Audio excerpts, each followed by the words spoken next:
बहुत समय पहले की बात है। सरयू नदी के किनारे अयोध्या नाम का एक सुंदर राज्य था। अयोध्या के राजा थे राजा दशरथ। उनकी 3 रानियां और 4 पुत्र थे, राम, लक्ष्मण, भरत और शत्रुघ्न।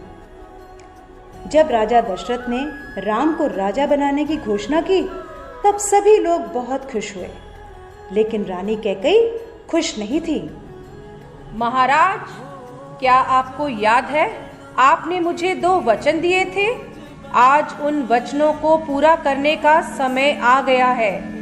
मेरा पुत्र भरत राजा बने और राम 14 वर्ष के वनवास को जाए।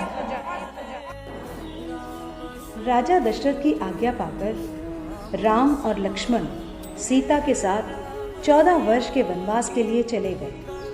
पंचवटी में सीता माता ने एक सुनहरे रंग के मृग को देखा।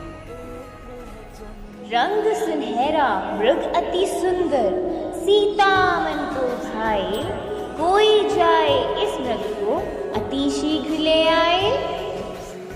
सीता माता की इस बात को सुनकर श्री राम मृग की खोज में जंगल की ओर निकल गए। बहुत देर हो गई, प्रभु राम अभी तक लौटे नहीं। लक्ष्मण,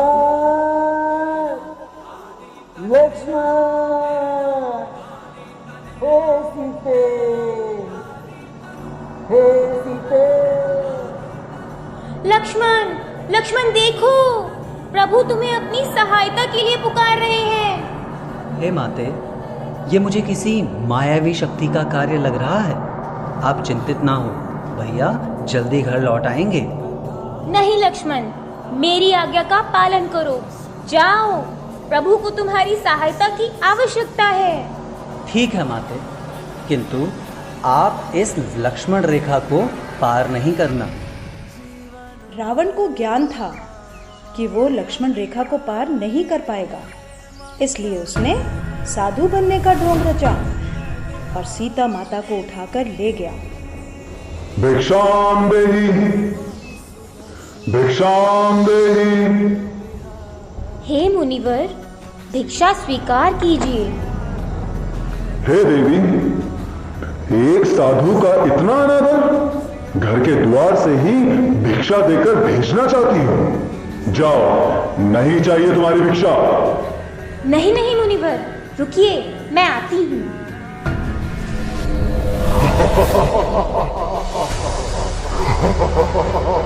बचाओ, बचाओ, बचाओ, भैया लक्ष्मण, प्रभु राम, बचाओ, बचाओ, हे नाथ, मुझे बचाओ। यह धर्मी पापी रावण मुझे उठाकर ले जा रहा है, बचाओ। राम और लक्ष्मण सीता माता को कुटिया में ना पाकर बहुत चिंतित हुए और उनकी खोज में निकल गए। श्री राम, लक्ष्मण और हनुमान ने लंका पर चढ़ाई कर दी और राम और रावण का युद्ध हुआ, जिसमें श्री राम विजयी हुए।